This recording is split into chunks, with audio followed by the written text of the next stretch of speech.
여러분들은 인생을 살아가면서 전혀 뜻하지 않은 인연이나 나와는 아무런 관련이 없던 생각지도 못한 사람으로 인해 인생 자체가 완전히 뒤바뀌어 버린 놀라운 경험을 한 적이 있으신가요? 이러한 매우 소중한 인연들은 어느 날 급작스럽게 등장하는 경우가 많아 이따금씩 우리는 많은 시간이 지나고 나서야 이제는 전혀 볼 수 없고 어디 있는지도 모를 과거의 인연을 떠올리며 매우 감사한 마음이 드는 소중한 경험을 하기도 합니다. 오늘 소개해드릴 사연은 자신이 매우 싫어하던 한국인 새엄마를 따라 한국으로 갈 수밖에 없었던 체조 선수의 꿈을 가진 일본인 딸의 감동적인 경험담입니다. 그녀는 어릴 때부터 체조 선수의 꿈을 가져왔으나 자신이 그토록 싫어하던 한국인 새엄마로 인해 한국에 오게 된 후에는 자신의 인생 자체가 놀라울 정도로 변했다고 하는데요. 체조 선수의 꿈을 가진 그녀가 한국인 새엄마를 따라 한국에서 겪게 된 경험은 무엇이었을지 지금부터 함께 사연 들어보겠습니다. 안녕하세요. 저는 일본의 가난한 도시에서 태어나 어릴 때부터 체조 선수라는 꿈을 가지고 살아온 26세 아야노라고 합니다. 저에게는 아주 특이한 가족 이력이 있는데요. 그것은 바로 제가 이혼 가정의 딸이라는 것과 동시에 저에게 새롭게 생긴 인연, 그리고 현재 제가 제일 사랑하는 새의 엄마가 바로 한국인이라는 점입니다. 몇 년 전 한국인 새엄마와 저는 가난한 도시를 떠나 바로 이곳 한국의 부산에 오게 되었는데요. 지금의 부산에 도달하기까지 정말 많은 일들이 있었고 인생 자체가 위험해질 뻔한 순간도 있었지만 그때마다 제가 제일 미워하고 싫어했던 저의 한국인 새엄마가 계속해서 자기를 밀어내는 저를 보고도 헌신적인 사랑을 준 것이 지금의 저를 많이 바꾸게 된 것 같습니다. 그래서 지금은 저와 직접적인 혈연관계는 아니지만 새엄마가 마치 저의 진짜 엄마처럼 느껴지고 있고 그녀가 희생해준 헌신적인 사랑이 이따금씩 떠올라 밤에 가끔 누워있는 새 엄마를 보며 눈물을 흘리기도 하는데요. 저는 어렸을 때 가난한 도시에서 태어났는데 태어나고의 기억이 있는 순간부터 저희 친엄마는 그 어디에도 보이지 않는 속된 말로 눈을 뜨자마자 아빠밖에 없는 이혼 가정이었어요. 어려서 아무것도 모르고 나와 비슷한 환경을 가진 동네 친구들과 함께 자랐을 때에는 이러한 사실에 전혀 개의치 않았는데 점점 시간이 지나 인간관계라는 것에 눈을 뜨고 가족이라는 것의 의미를 알게 될수록 저의 가정 환경이 많이 원망되었던 것은 사실입니다. 그리고 더욱 제가 힘들었던 것은 제가 바로 어렸을 때부터 체조를 너무 좋아하는 것은 물론 물을 너무나 좋아해서 자연스럽게 꿈이 운동선수인 체조 선수로 목표를 가지고 있었다는 것이에요. 많은 사람들이 운동선수로서 꿈을 가지고 살아가는 것에 돈이 많이 드는 것이라고 생각하지만 어째서인지 체조 선수의 꿈을 밝혔을 때는 왜인지 모르게 그 정도면은 별로 들어가는 비용 없이 저의 노력만 있다면 꿈을 이룰 수 있겠다는 말을 많이 듣고는 했습니다. 하지만 일본의 도시 중 제일 가난한 도시로 손꼽히기도 하고 치안에 있어서도 매우 위험한 도시에서 태어난 저에게는 근처 다른 도시에 있는 자그마한 체조장의 입장 비용을 내는 것만 해도 손이 덜덜 떨리고 아빠에게 매우 미안할 정도였는데요. 솔직히 말하자면 제가 체조 선수라는 꿈을 가지게 된 것 자체가 하나밖에 없는 저의 아빠에게 자칫 잘못하면 큰 짐을 짊어지게 하는 것은 아닌가. 내가 다른 평범한 꿈을 가진 채 노력해 볼 수도 있지 않은가 하는 매우 슬픈 생각도 해본 것이 사실이에요. 하지만 사람이 어떻게 자신의 꿈을 그렇게 쉽게 포기할 수 있겠어요. 특히나 제가 가난한 도시에서 태어난 사람이라는 것을 인지한 뒤에는 알 수 없는 열등감마저 생겨서 저는 점점 커갈수록 저의 인생을 원망하기도 하고 바뀌지 않는 현실에 저희 아빠에게 해서는 안 될 모진 말도 많이 한 기억이 있어 지금도 아빠에게는 말로 표현이 안 될 정도로 너무나 미안해요. 매일매일 저와 똑같은 체조장에서 체조 선수라는 목표나 취미를 가진 채 체조 연습을 하던 친구들은 제가 전혀 살 수 없었던 체조용품부터 해서 그곳에 입장하는 비용이 그들에게는 너무나 가벼운 돈이었는지 저는 일주일에 한 번만 가게 돼도 너무나 기뻐서 눈물이 날 정도였는데 그 친구들은 그 체조장에 매일 연습을 하러 오면서도 그것이 자신들의 삶에 있어서 너무나 당연한 듯한 행복해하는 모습을 많이 보았던 기억이 있습니다. 지금 기억을 떠올려 보아도 저는 체조 연습을 하기 위해 근처 도시에 있는 체조장에 가기 위해서는 아빠에게 돈을 달라는 말을 할 수밖에 없었고 그때마다 아빠는 다소 난감한 표정을 지으셨지만 이내 자신의 바지 주머니나 오래된 코트의 주머니를 뒤적거리면서까지 체조장 입장료를 주셨던 기억이 떠오르네요. 하지만 제가 아르바이트를 하게 될 수 있는 순간부터는 더 이상 아빠한테 체조장에 가기 위한 용돈을 주실 수 있는지 물어보지 않아도 되어서 정말 너무나 기뻤습니다.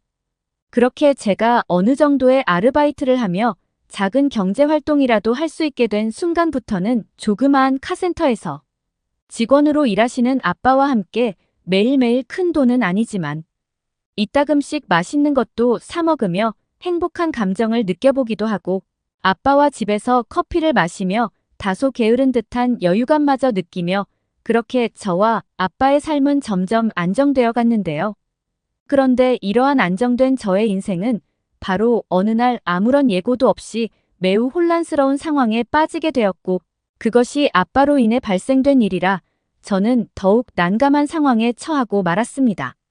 그날은 여느 때와 다름없는 너무나 평범한 나날 중 하루였고 저는 딱히 별다른 체조 일정과 학교 수업, 심지어는 아르바이트도 있지 않아서 집에서 캐캐 묵은 먼지들을 조금씩 청소하며 저녁에 들어올 아빠를 위해 무슨 요리를 만들면 좋을지 여유로운 시간을 보내며 늦은 주말을 보내고 있었습니다. 그런데 갑자기 저희 핸드폰에 아빠의 전화가 오게 되었고 저는 아빠가 빨리 오시려고 전화를 걸으셨나 보다 하면서 전화를 받았는데 아빠는 매우 충격적인 말을 했어요. 자기가 일하고 있는 카센터에 꼭 소개해주고 싶은 사람이 있다면서 저보고 천천히 준비를 마치고 언제쯤 나올 수 있는지 물어보더라고요. 하지만 저는 그때까지만 해도 그때 소개해주고 싶은 사람이 저의 새 엄마인 줄은 상상도 못하면서 그저 단순한 아빠의 동네 친구거나 나도 모르던 친척 중 한 사람일까 하는 들뜬 마음을 가지고 아빠가 일하고 있는 카센터에 두근거리는 심정으로 달려가기 시작했습니다. 그런데 카센터에 도착한 순간 저는 아빠와 함께 서 있는 동양인 여자의 모습을 보게 되었고 심지어 아빠와 그 여자가 손을 잡고 있는 것을 보고 저도 모르게 순간적으로 이 사람이 나의 새 엄마구나 하는 본능적인 생각이 번뜩 스쳐 지나가더라고요. 그리고 아니나 다를까 아빠는 저희 두 손을 꼭 잡으시고는 자신의 옆에 있는 사람이 효연 씨라는 이름을 가진 한국인 국적의 사람이라고 소개해 주셨고 이제부터 저의 새 엄마가 될 사람이라는 말과 함께 저에게 아무런 예고도 없이 너무나 급작스럽게 말해서 미안하다며 흐느끼기 시작했습니다. 저는 이제서야 아빠와 평범하게 살 수 있다는 것에 너무나 감사한 나날을 보내고 있었는데 뜻하지 않게 그리고 매우 급작스럽게 다가온 한국인 새엄마에게 거부감이 생길 수밖에 없었고 그때부터 저는 새엄마를 계속해서 밀어내고 미워했어요. 새엄마는 한국에서 태어난 한국 사람이었는데 출장 때문에 근처의 도시를 왔다가 매우 우연치 않게도 회사에서 받았다는 렌터카가 고장나서 수리를 하는 와중에 저희 아빠가 일하고 있던 카센터에서 아빠를 만났다고 말해주었습니다. 지금에서야 서로 완전히 다른 나라의 사람들이 이러한 사소하고도 소중한 인연으로 이어지게 된 것에 너무나 감사하고 있지만 그때 저는 왜인지 몰라도 이러한 모든 말들이 거짓말이라고 생각했고 한국인 새엄마가 아빠의 약점을 잡고 있는 것이 아닐까 생각한 적도 있네요. 그렇게 새엄마는 한 달에 한 번씩 저희가 살고 있는 곳으로 비행기를 타고 왔고 약 5개월 정도가 흘렀을 때에는 저희 집에서 오랜 시간을 같이 지내다가 다시 한국으로 돌아가는 다소 고단하고도 힘든 비행 생활을 반복했습니다. 하지만 역시나 저는 이런 새 엄마의 피곤함을 전혀 알지 못한 채 자꾸만 저에게 다가오는 한국인 새 엄마를 밀어냈고 그럴 때마다 새 엄마는 안 보이는 곳에서 눈물을 흘리시기도 하며 제가 체조에 관심이 있다는 것을 알고는 저한테 각종 체조 용품들을 선물로 주면서 저와 친해지려는 노력들을 많이 하셨어요. 그렇게 시간이 지날수록 저는 점점 새 엄마에게 물들어가기 시작했고, 한국에서 태어나고 자란 새 엄마는 제가 본 그 어떤 사람들보다 시간을 효율적으로 사용하고 저의 인생에 있어서 많은 도움을 주셨습니다. 체조 선수라는 꿈을 이루기 위해서 제가 어떤 공부를 해야 되고 어떤 자격증을 따야 되는지, 그리고 같은 돈을 지불하지만 제가 다니고 있는 체조장보다 더욱 시설이 좋고 훌륭한 체조 선생님이 있는 곳으로 체조장을 바꿔주시는 등, 그렇게 한국 국적을 가진 새 엄마는 저에게 많은 애를 쓰셨죠. 처음에는 그렇게나 싫었던 사람인데 저희 아빠한테도 너무나 소중한 사랑을 계속해서 주시고 저한테까지 계속해서 헌신적인 애정을 주시는 걸 보면서 저는 어느 날부터인가 마음을 굳게 먹고는 나도 새 엄마가 지금껏 나한테 그래왔던 것처럼 감동적인 사랑을 계속해서 줄 수 있게 노력해야지라며 제 마음 깊은 곳에서는 새 엄마를 완전히 엄마로 받아들이고 소중한 사람이라고 생각하기 시작했습니다. 그렇게 저와 아빠, 그리고 더 이상 새 엄마가 아닌 저의 소중한 엄마는 각자의 위치에서 열심히 노력하며 각자 다른 나라에서 살아온 시간들을 하나하나 맞춰가기 시작했고, 서로가 태어나고 자란 언어들을 공부하면서 행복한 시간을 보내고 있었어요. 하지만 저의 인생에 있어서 영원한 행복은 어떤 것이었을까요? 어느 날부터인가 저의 제일 소중한 가족인 아빠가 몸에 이곳저곳이 아프기 시작했습니다. 수십 년을 카센터에서 일만 해온 아빠는 기관지와 각종 관절 부위들이 많이 아프시기 시작했고, 점점 시간이 지날수록 병원의 치료와 새 엄마와 저의 보살핌으로는 전혀 증상이 나아지지 않는 다소 심각한 상황으로까지 가게 되었어요.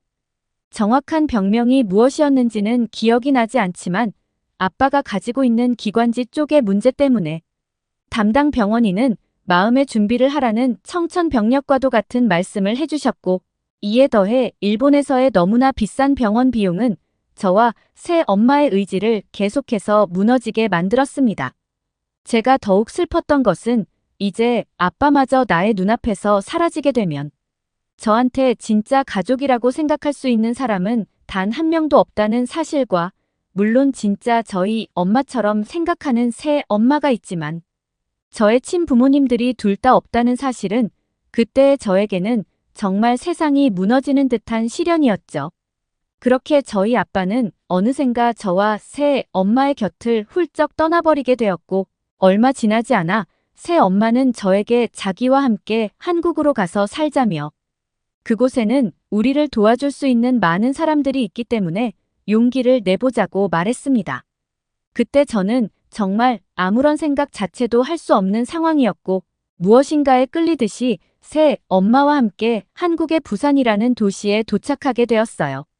하지만 제가 처음 가본 한국이라는 나라는 제가 살면서 겪어온 타인에 의한 따뜻함이라는 것을 새롭게 깨우쳐준 나라였고, 그곳에서 만난 새 엄마의 지인들은 저와는 아무런 인연이 없으셨음에도 저를 볼 때마다 힘을 내라면서 이것저것 챙겨주셨고, 제가 어느 정도 한국말을 공부해 놓은 상태였기 때문에 새 엄마의 아는 사람들과 감정을 나누고 소통하는 것에 전혀 문제가 없었습니다. 이따금씩 제가 혼자 집에 있는 날이거나 저의 새 엄마가 일이 바빠서 늦게 들어오시는 날은 근처의 엄마, 친구분들이 항상 찾아오셔서 저에게 맛있는 밥을 차려주셨고, 제가 커피를 좋아한다는 사실을 아시고는 커피를 내려 먹을 수 있는 각종 도구들을 가져오셔서 저에게 밥과 과일, 그리고 커피까지 전부 다 손수 차려주시는 도움을 매일 주셨어요. 또 제가 체조 선수라는 꿈을 가지고 있다는 것을 아시고는 국가대표로서는 꿈을 이루기 많이 힘들겠지만 외국인 체조 강사로서 살아가는 것은 어떻겠냐는 조언을 해주신 분도 저의 새 엄마가 아는 지인분들이셨습니다. 그렇게 저는 아무것도 하기 싫었던 절망적인 상황 속에서 저의 의지와는 상관없이 한국에서 만난 소중한 새 엄마의 지인분들, 그리고 새 엄마의 도움으로 인해 외국인 체조 강사라는 새로운 꿈을 가진 채 한 발 한 발 세상 밖으로 발을 내딛기 시작했죠. 그래서 그런 것일까요? 어째서인지 지금까지 절망적이라고 생각했던 인생의 고비는 씻은 듯 찾아볼 수 없을 만큼 외국인 체조 강사라는 꿈은 매우 순조롭게 진행되었고 저는 정말 빠른 시간에 다소 규모가 큰 부산의 한 호텔 체조 강사로서 완벽히 일할 수 있게 되었습니다. 여담이지만 처음 일본과 한국의 체조 시설이 너무나 달라서 충격을 받은 기억 또한 있네요. 제가 살던 곳 일본의 낙후된 체조 시설과는 비교도 되지 않을 만큼 한국의 모든 체조장들은 쾌적한 환경, 그리고 정말 철저할 정도의 수질 관리를 하고 있었고 이것 또한 저는 굉장히 마음에 들었습니다.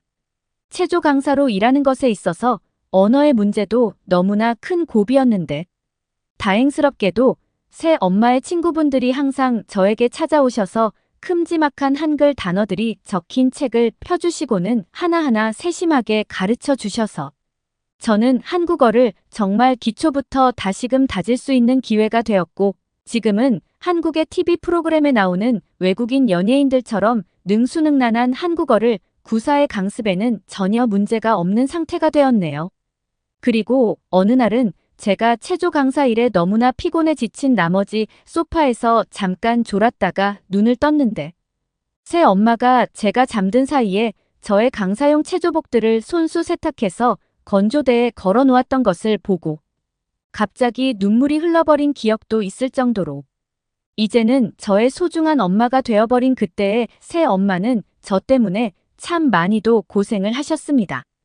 이제는 한국에서 저희 단골 수강생들도 많은 인기 있는 외국인 체조 강사로 자리 잡았기에 이제부터라도 새 엄마한테 아낌없는 사랑과 어렸을 때 저에게 해주셨던 헌신만큼 저도 엄마에게 모든 것을 행복하게 돌려주기 위해 하루하루 열심히 엄마에게 사랑을 드리고 있습니다.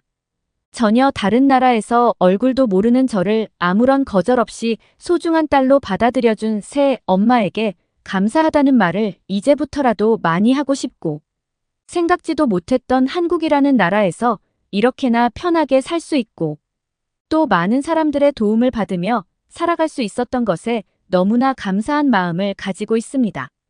또 외국인이라는 편견 없이 저를 편하게 대해주셨던 새해 엄마의 친구분들에게도 이 자리를 빌려 감사하다는 말씀을 드리고 싶네요.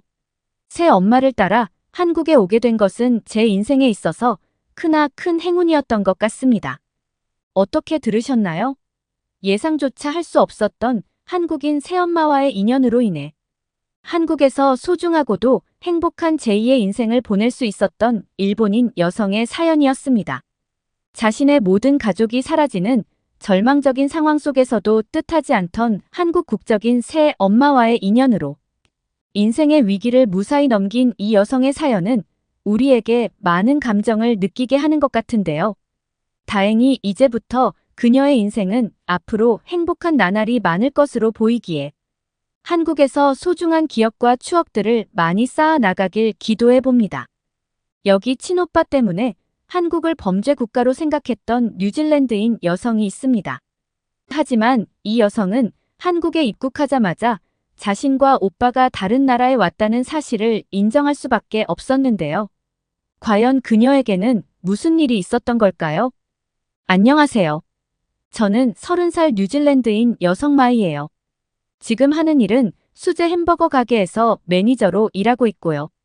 제가 이렇게 글을 올리는 이유는 바로 한국이란 나라에 대해 얘기를 하고 싶어서입니다.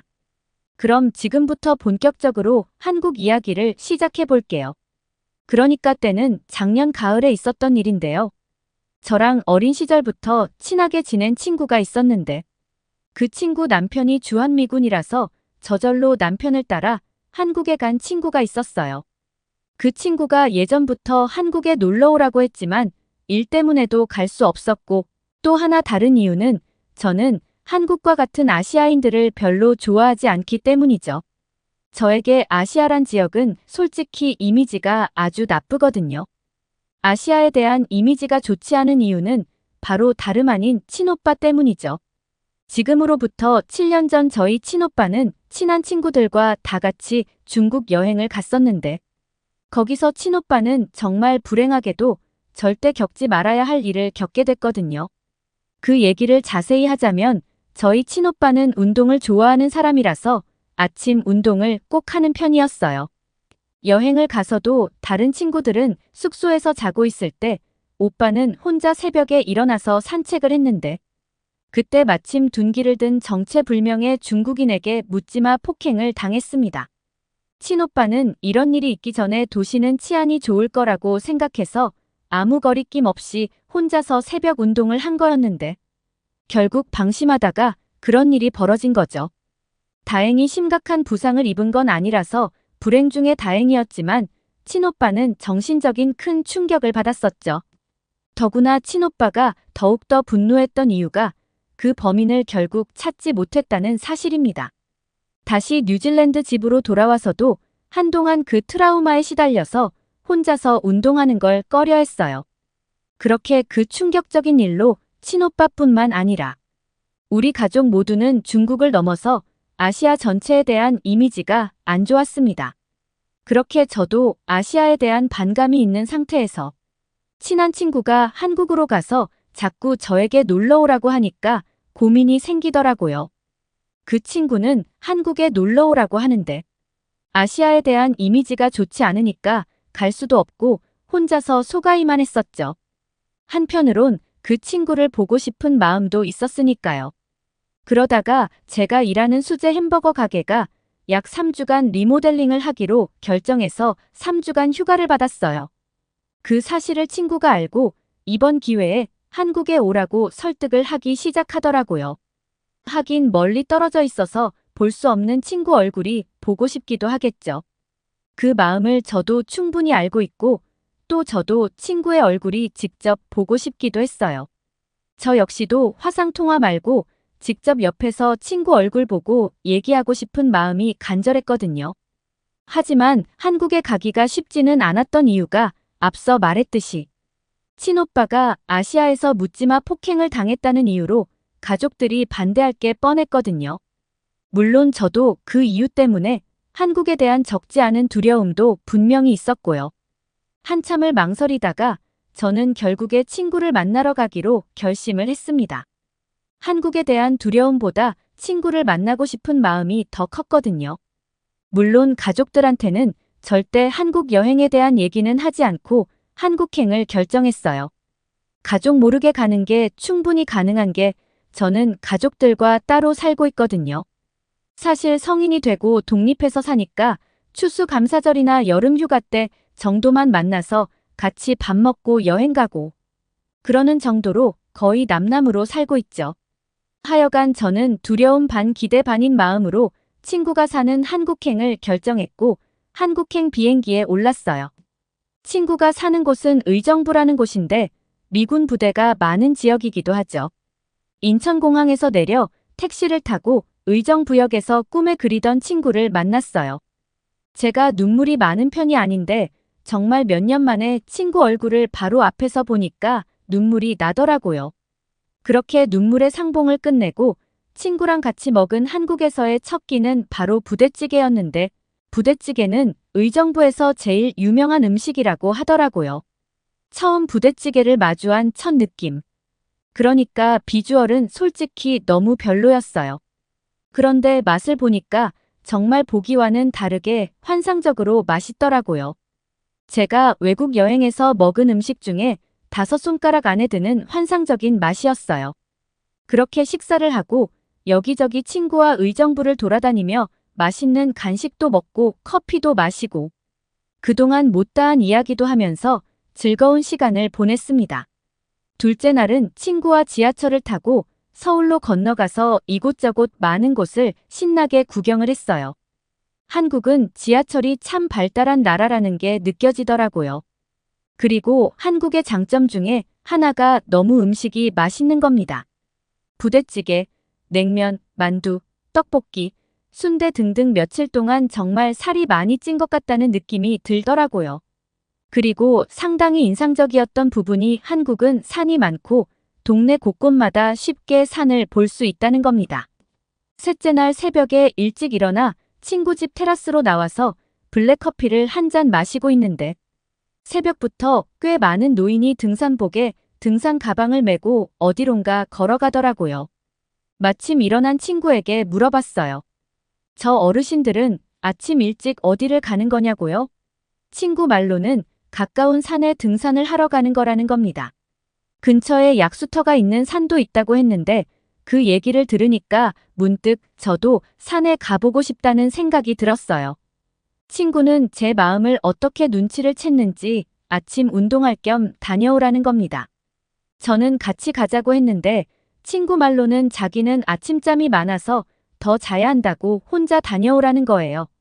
저는 아직 아시아에 대한 공포심이 남아있다고 우리 친오빠가 당했던 일을 얘기하니까 그건 우리 친오빠가 운이 아주 나빠서 당한 일일 뿐이라고 하더라고요.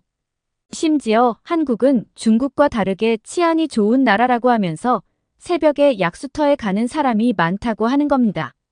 저는 고민을 하다가 아침 해가 환하게 떠오르자 생수병 하나 챙겨서 길을 나섰어요. 주변에 어르신들이 가는 길을 멀찌감치해서 따라가니까 약수터 입구가 나왔고 저는 가벼운 등산을 하기 시작했죠. 주변에 어르신들이 많아서인지 긴장감은 많이 풀린 채 편안하게 등산을 했어요. 약수터라는 곳에 가서 약수도 마시고 앉아서 쉬니까 어르신들이 사과도 주시고 포도즙도 주시고 심지어 홍삼즙까지 주셔서 맛있게 먹었어요. 그때 느꼈죠. 한국이란 나라의 국민은 정이 참 많은 나라구나 하는 걸요. 그렇게 한국의 정을 느껴서인지 긴장이 많이 풀려서 약수터 의자에 앉아 한참을 쉬었어요. 그리고 슬슬 하산하려고 내려가는데 아무리 봐도 뭔가 길을 살짝 잘못 들어선 기분이 들었어요. 그때 느꼈죠. 분명히 올라왔던 길은 아닌 게 분명했어요. 하지만 당시에 하산하고 있는 길도 등산로는 확실했던 게 표지판이 있긴 있었거든요. 등산로가 여러 개 있었기에 여기도 등산로는 확실했지만 지금 가는 등산로는 인적이 좀 드물긴 했어요. 인적이 별로 없어서인지 조금 긴장이 되고 7년 전에 친오빠가 한국에서 묻지마 폭행을 당한 기억이 다시 떠올랐습니다. 조금 빠른 걸음으로 산에서 내려가고 있는데 뒤에서 웬 남자가 내려오는 겁니다. 확률상 그 남자도 저처럼 하산을 하고 있는 중일 확률이 높겠지만 그래도 저는 좀 불안했어요. 저는 더 빠른 걸음으로 내려가는데 그 남자 역시 빠른 걸음으로 내려오는 겁니다. 점점 불안한 마음에 심장이 크게 뛰기 시작했어요. 두려운 마음에 저는 거의 뛰다시피 내려가다가 그만 발목을 접질렸어요. 그런데 그 순간 저는 큰일이 났다는 사실을 알 수 있었어요. 발목에 무슨 문제가 생겼는지 갑자기 엄청난 통증이 몰려왔거든요. 뒤에 남자는 순간 생각도 나지 않을 정도였죠. 그런데 그 남자는 제가 발목을 접질린 걸 보고 저를 바라보더니 더 빨리 내려오는 겁니다. 순간 저는 너무 다급한 마음에 크게 소리를 질러서 사람들에게 지금 위급한 상황을 알릴까 고민도 했어요. 근데 그 남자는 다정한 목소리로 무언가 이야기를 하면서 제게 다가오더니 제가 외국인인 걸 알고 영어로 응급처치를 해주겠다고 하더라고요. 붉은 나뭇가지를 꺾어서 버팀목으로 하고 가지고 있던 손수건으로 발목을 고정을 해주었어요. 그리고 지금 제 상태에서 산을 내려가는 건 무리라고. 저를 업고 10분이나 되는 거리를 내려와서 119에 신고해 주었어요. 그리고 구급차가 오자 쿨하게 사라졌죠. 저는 정말 감사한 나머지 가려는 그 남자에게 연락처라도 주시면 사례를 꼭 하고 싶다고 전했지만 그냥 웃으면서 아무 말 없이 사라졌습니다. 그 표정은 마치 평소처럼 아주 당연한 일을 했는데 왜 그러냐는 표정이었죠. 하여간 저는 병원에 가서 엑스레이를 찍었는데 의사 선생님께서 다행히 뼈 조각은 발견되지 않은 걸 봐서 발목 골절은 아니라고 하시더라고요. 다만 인대가 조금 파열이 되었다고 압박붕대를 감고 당분간 걷는 건 자제하라는 처방을 받았어요. 친구가 병원 앞으로 차를 몰고 왔고 저는 친구 차를 타고 다시 친구 집으로 돌아갔습니다. 그리고 그 남자에 대해 얘기했더니 친구는 한국은 그렇게 아무 조건 없이 선행을 베푸는 사람이 넘쳐나는 나라라고 하더군요. 정말 친구의 그 말이 100% 맞는 말 같았어요. 그 이후 발목 때문에 한국 관광을 제대로 하지는 못했지만 그래도 한국이란 나라에 대해 오해가 풀려서 정말 좋았어요. 그리고 얼마 후 다시 고국인 뉴질랜드에 도착했고 저는 가족들에게 사실 한국에 몰래 다녀온 사실을 다 털어놓았습니다. 그랬더니 예상대로 친오빠가 버럭 화를 내면서 이렇게 말하더라고요. 너 미친 거 아니야? 내가 중국에 가서 어떤 일을 당한 줄 알면서 거기가 어디라고 여자 혼자 그 위험한 지역에 간 거야. 다시 말하지 마. 거기 그쪽은 묻지마 폭행도 서슴지 않고 벌어지는 곳이야. 친오빠가 그렇게 말해서 저는 답변을 했죠. 중국은 그랬을지 모르지만 한국은 전혀 다른 국가라고 말이죠. 오빠는 운이 나쁘게 묻지마 폭행을 당했지만 저는 운이 좋게도 묻지마 선행을 받았다고 말했어요. 친오빠와 부모님은 의아한 얼굴로 도대체 묻지마 선행 그게 뭐냐며 묻더라고요. 그렇게 저는 한국에서 있었던 일을 다 얘기했어요. 그러면서 이런 식의 비유까지 곁들였죠. 산을 볼 때는 산 전체를 봐야지 나뭇가지 한두 개 보고 산을 평가하면 안 된다고요. 썩은 나뭇가지 한 개 보고 산 전체를 평가하는 건 잘못된 거라고. 한국은 전체적으로 아주 발전되고 안정적이고 정이 넘쳐나는 나라라고 그렇게 얘기했어요. 그랬더니 부모님은 한국이란 나라를 조금 오해한 부분도 있구나 하면서 생각이 많은 표정을 지으셨어요. 친오빠는 딱히 아무 말도 하지 않았지만 동생을 아무 이유 없이 도와준 한국인에서 고마움을 느꼈을 거고 그동안 갖고 있던 한국에 대한 악감정이 조금 사라졌을 겁니다. 하여간 그렇게 저는 한국 여행을 통해서 한국의 참모습을 조금이나마 느낄 수 있었어요. 한국은 정말 좋은 나라라고 생각이 들어요. 그리고 한국이란 나라에 대해 조금 더 깊이 알고 싶다는 생각도 했죠. 앞으로도 기회가 생기면 한국에 자주 놀러 가려고 계획 중입니다. 저에게 아무 조건 없이 도움을 주신 이름 모를 멋진 한국 남자분 정말 감사합니다. 당신 덕분에 한국이란 나라에 대한 오해가 많이 풀렸습니다. 정말 진심으로 감사합니다. 이번에 한국에 가신다면서요? 그래, 이번에는 한국에 다녀오려고 해. 그런데 한 달씩이나 가시나요? 정말 부럽습니다. 그러게 말이야, 너무 기대된다니까. 최근 들어 급부상 중인 한국의 인기는 대단합니다. 10년 전만 해도 아시아에 다녀왔다고 하면 일본이나 중국을 다녀온 사람들이 대부분이었죠. 주로 관광은 일본, 비즈니스는 중국으로 나뉘는 듯한 분위기였습니다. 하지만 요즘 들어 한국이라는 나라의 관광이나 비즈니스 때문에 가게 되는 사람들이 주변에 늘어나기 시작했습니다. 안녕하세요. 저는 덴마크의 방송사에서 편집실에서 근무하고 있는 키토입니다. 저도 마찬가지로 이번 한 달간의 장기간 휴가 때 한국을 선택했습니다. 저는 다양한 경험을 선호하고 이미 일본은 예전에 다녀온 적이 있고 중국은 출장 때문에 다녀온 적이 있습니다. 그래서 저는 아직 가보지 못한 한국이라는 나라가 너무나 궁금했습니다. 사실 이미 많은 기사를 다루면서 한국이 얼마큼 발전했고 얼마나 변화를 잘 받아들이는 사회인지 잘 알고 있었지만 글로만 읽어본 한국을 실제로 경험하고 싶은 마음이 컸기 때문이에요. 저는 남편과 함께 단둘이 오붓하게 한국으로 다녀오게 되었습니다. 지금 중년의 제 나이 말고 젊은 층의 직원들은 한국을 경험하고 온 친구들이 많더라고요. 그래서 그 친구들에게 간단한 조언을 받고 그렇게 떠나게 된 한국에서 최고의 경험을 하고 돌아오게 되었습니다. 한국에 도착 후 저희는 서울로 향했습니다. 저희가 젊고 아직은 돈을 모아야 하는 부부라면 당연히 대중교통을 이용했겠지만 인천공항에서 렌트카를 빌렸습니다. 그리고 한국인인 만큼 한국 자동차를 빌려서 한국에 여행 온 기분을 실컷 냈죠. 한국에 왔다면 보통 처음 즐길 수 있는 여행지는 완벽한 인프라와 완벽한 모습을 하고 있는 인천공항을 제외한다면 바로 인천대교가 될 것이에요. 서울로 가기 위해서 인천대교를 이용하는 것은 경유해서 멀리 돌아가는 것을 뜻합니다. 하지만 이미 한국의 인천대교는 매우 유명하고 저희 부부는 인천대교를 지나가며 감탄하며 지나갈 수밖에 없었습니다.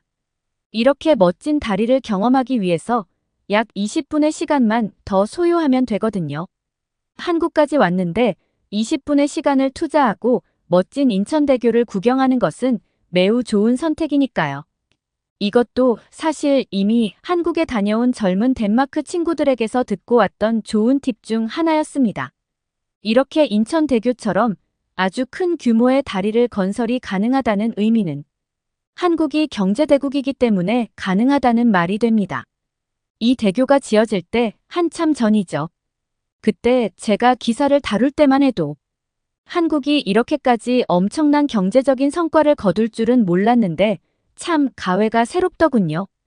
때문에 제가 옆자리에서 운전을 하고 있었던 남편보다 이 인천대교를 바라보는 관점이 더 감회가 새롭고 더 좋았을 수도 있습니다.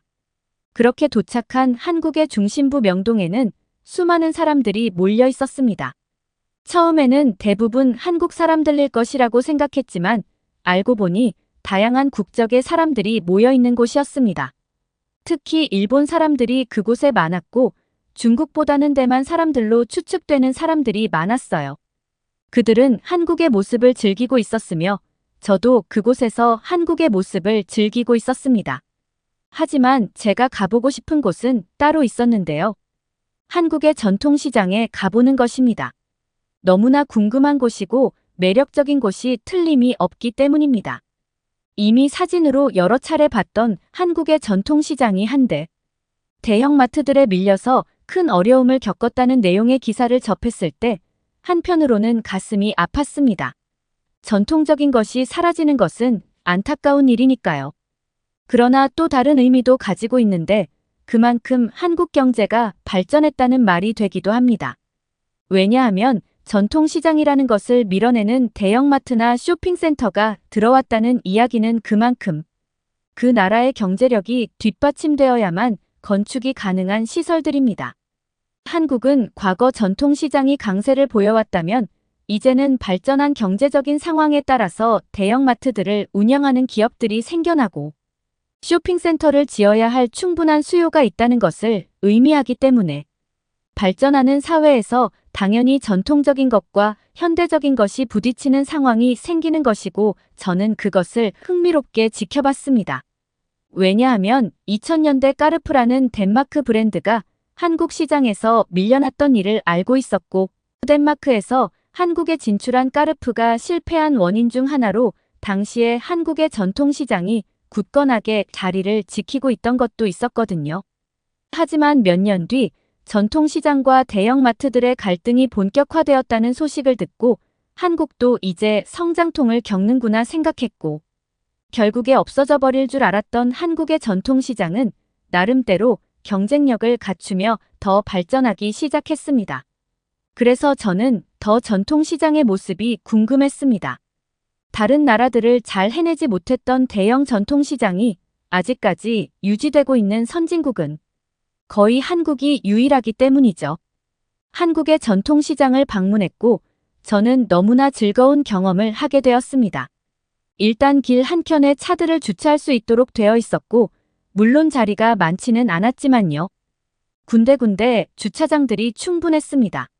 내가 이 시장에서 사야 할 물건이 있는 그 점포 근처에 주차를 하면 오히려 더 편리할 수도 있었다는 생각이 들었습니다. 그리고 그곳은 마치 거대한 실내처럼 꾸며놨는데요.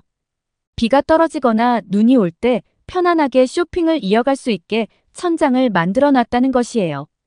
사실 이런 사소한 부분이 이곳을 계속 방문하냐 아니면 오랜 단골 가게를 버리고 대형마트로 발길을 돌리느냐.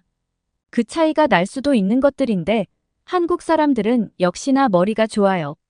이런 것들을 잘 해결하기 위해 노력을 했다는 모습이 보였거든요. 그리고 저는 한 가지 더 놀란 사실이 있습니다.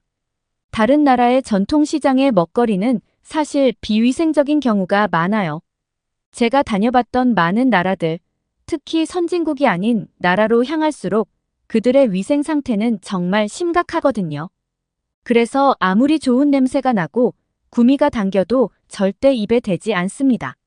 하지만 한국의 전통시장에서 먹거리를 취급하는 상인들은 위생에 신경을 쓰는 모습이었습니다. 위생모를 착용하고 있는 상인들도 있었고 장갑을 착용하며 일하는 사람도 많았어요. 게다가 투명한 플라스틱이나 큰 소뚜껑으로 완성된 음식들을 잘 보관하고 있었어요. 이렇게 결국 한국인들은 상생이라는 좋은 결과를 만들어냈습니다. 요즘 젊은 친구들은 한국이 볼 게 많다. 한국이 놀 게 많다. 한국인들은 유쾌하는 다양한 이유로 한국을 좋아하고 요즘은 한국이 대세라고 하지만 저는 다른 부분에서 한국이 왜 요즘 사람들 사이에서 꼭 가봐야 할 나라 중 한 곳으로 꼽히게 되었는지 느끼게 되었습니다. 분명히 저와 같은 또래의 덴마크인들은 한국의 이런 모습을 본다면 긍정적인 모습으로 한국을 바라볼 것입니다. 그렇게 색다르고 너무나 즐거운 마음으로 한국의 전통시장을 둘러보며 한국의 현지인들이 즐겨 먹는 식당에도 가보는 색다른 경험이었습니다. 한국에 오게 된 것을 너무나 잘한 선택으로 생각하게 되었습니다. 그리고 숙소 근처에 미처 몰랐던 장소 하나를 발견했습니다. 코인 노래방이라는 곳을 발견했는데요. 처음에 이게 뭐지? 라며 잠시 멈칫했습니다. 알고 보니 한국에서는 노래방에 대한 접근성을 쉽게 하기 위해서 동전을 넣고 한 곡을 부를 수 있는 미니 노래방이 많이 있었습니다.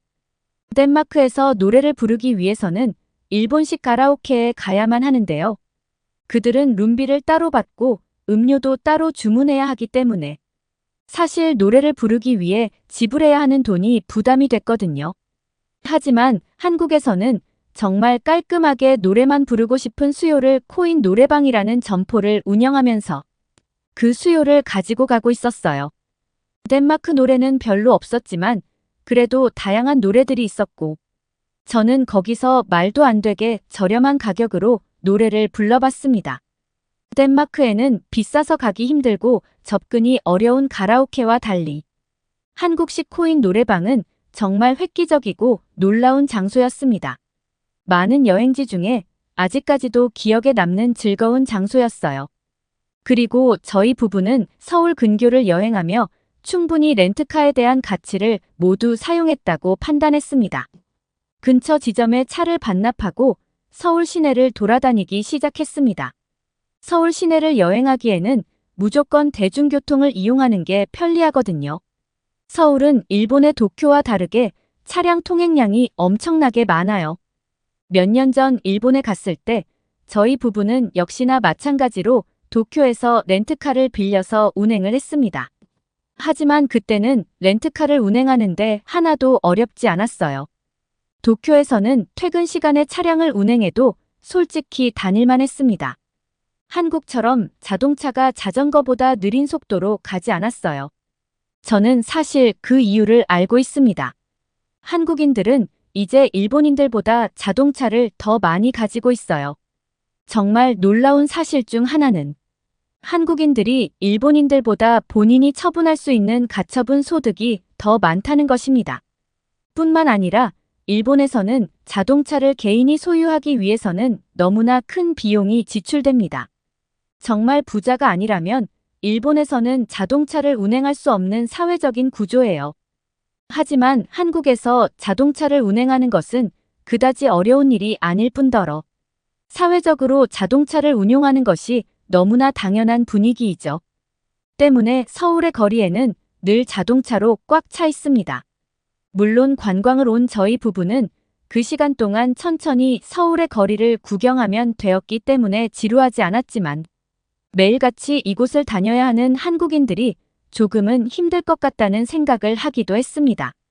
그리고 저희는 이제 시차 적응도 완벽히 되었고 대중교통을 이용하고 서울 시내를 본격적으로 여행할 생각을 가졌습니다. 그리고 조만간 가보게 될 부산이라는 곳에 가기 위해서 일단은 렌트카를 반납한 것이고요. 차가 없었음에도 불구하고 저희는 서울 시내를 돌아다니는데 아무런 어려움이 없었습니다. 한국은 대중교통 시스템이 너무나 잘 되어 있어요. 지하철을 타면 한눈에 알아볼 수 있게 다음 열차가 어디에 있는지 그림으로 나옵니다. 직관적으로 알아볼 수 있는 시스템이죠. 게다가 어플을 설치하면 몇 분 뒤에 도착하는지, 정확히 몇 분이 걸리는지, 그리고 어느 플랫폼에 서 있어야 더 빠른지까지 나와 있었습니다. 그런 정보들을 보며 남편과 한참 웃기도 했습니다. 빨리빨리를 좋아하는 민족관이랄까 바이런 안내까지 해준다는 게 너무나 새롭고 즐거운 경험이었거든요.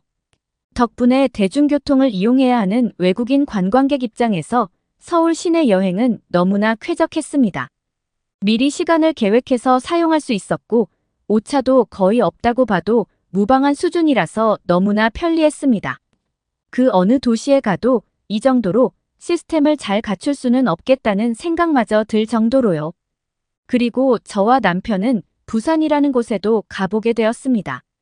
한국에서 두 번째로 큰 도시라는 부산은 서울과 아주 정반대에 위치해 있었습니다. 서울은 북서쪽 끝에 있다면 부산이라는 곳은 한국의 남동쪽 끝에 위치한 곳이죠. 저희처럼 한 달 정도 여유를 가지고 한국에 방문했다면 이 도시에도 꼭 가봐야 할 필요성이 있죠. 서울과는 다른 분위기, 서울과는 약간 다른 음식 맛, 그리고 다양한 관광지까지 덴마크에서 부산으로 가는 직항 비행기가 생겨도 이용할 사람이 많다고 느껴지기도 할 정도로 부산은 정말 멋진 곳이었습니다. 저와 남편은 색다른 경험을 하고 싶었고 평범하게 낮에 고속열차를 타는 것보다 밤 시간에 운행되는 심야버스를 타보기로 했습니다. 완전히 누워서 갈 수 있는 심야버스는 유럽에서도 경험해 본 적이 있지만 무엇보다 유럽에서는 내 짐을 잃어버릴까 마음 졸이며 타야 했던 상황이기 때문에 온전히 그 여정을 즐길 수 없었다며 한국에서는 누가 내 짐을 가져갈 걱정 없이 온전히 그 여정을 즐길 수 있기 때문이에요. 그리고 그것은 정말 가능했답니다.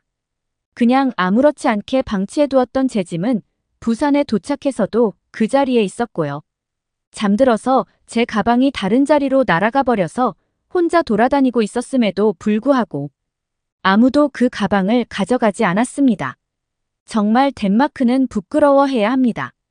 공영방송사에서 가방을 잘 간수하지 못해서 가방을 잃어버리는 것은 본인 잘못도 있다는 이야기를 아무렇지 않게 하는 판국의 한국에서는 어떤가요? 저는 도둑질이 일상화되고 아무렇지 않게 생각하는 덴마크 사람들의 인식을 부끄럽게 바라봐야 한다고 강하게 생각하고 있거든요. 덴마크인들은 주인이 안 보고 있는 물건에 손을 대는 것을 인간의 본능이라고까지 이야기하는 사람이 많은데 자한국은 어떻죠? 제 글을 보고 그들이 부끄러움을 알기를 바랄 뿐입니다. 그렇게 평온하게 도착한 부산의 바다는 정말 광활하고 너무나 눈부셨으며 그야말로 최고였습니다. 너무나 깨끗한 백사장, 물건을 강매하는 사람 없는 깨끗한 분위기 뭐 하나 빠짐없이 완벽했거든요. 게다가 부산은 서울과 같이 발전한 도심지도 있었지만 아직 옛 모습을 간직하고 있는 곳도 많았습니다. 저는 그곳에서 한국의 과거와 지금의 한국, 그리고 미래의 한국을 보는 듯한 경험을 했습니다. 부산도 정말로 매력적인 도시였으며 서울에서와 마찬가지로 모든 사람들이 친절했습니다. 한국 내에서는 부산 사람들이 거친 편이라는 말들이 있는 것으로 알고 있지만 저희는 너무나 친절한 대접을 받아서 부산 사람들에게도 감사한 마음을 가지고 있습니다.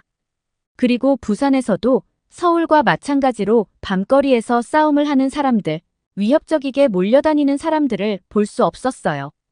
한국에서 거칠어서 부담스럽다고 말이 나오기까지 하는 부산도 덴마크의 그 어느 도시보다 안전하다고 느낀 것은 당연한 이야기였고요. 그리고 부산에서는 다시 렌트카를 빌려서 부산권의 근교 여행도 잘 다녀왔습니다. 그렇게 모든 일정이 끝나 차를 반납하고 여행을 모두 마치고 고속열차를 타고 서울로 올라갈 때 너무나 아쉬운 마음이 몰려왔습니다. 이 열차를 타고 서울을 경유해 인천공항으로 간 뒤 덴마크로 돌아가는 비행기를 타야 했기 때문이에요. 너무 익숙해져서 한국 여행이 하나도 어렵지 않고 그저 즐거움만 남았을 뿐인데 이제 돌아가야 한다니 너무나 아쉬웠어요. 몇 년 전 한 달에 일본 여행에서도 느낄 수 없었던 그런 오묘한 감정이었습니다. 그렇게 인천공항에 도착한 저희는 아주 작은 돈을 지불하고 공항 내 샤워장을 이용할 수 있는 시설에 방문했습니다. 몇 년 전에 이런 깜짝 놀랄 만한 서비스를 제공한다는 기사를 본 적이 있거든요. 비행기 탑승 전 샤워를 하고 탑승하고 싶었으나 안타깝게 코로나19로 시설 운영을 잠정 중단한 상태여서 이용해 보지는 못했습니다. 샤워장을 구비해 놓은 정말 극소수의 공항 중 하나였는데 이걸 이용해 보지 못해 본 게 한국에서의 유일한 아쉬움일 정도로 한국 여행은 너무나 완벽했습니다. 혹시라도 아시아 여행을 계획하는 분들이 계시다면 저는 적극적으로 한국을 추천해 드릴 생각이고요. 그래도 일본에 못 가본 게 너무나 아쉽다고 여겨지신다면 한국과 함께 여행을 하는 것을 강력하게 권해드립니다. 단 한국에서의 일정을 조금 더 길게 잡으시는 걸로 말이죠. 한국을 떠나면서 제가 다시 아시아를 여행하게 된다면 꼭 다시 한국을 찾겠다는 다짐을 하면서 그렇게 제 여행은 마무리되었습니다. 끝까지 시청해 주셔서 감사합니다. 더욱더 좋은 영상으로 찾아뵙겠습니다.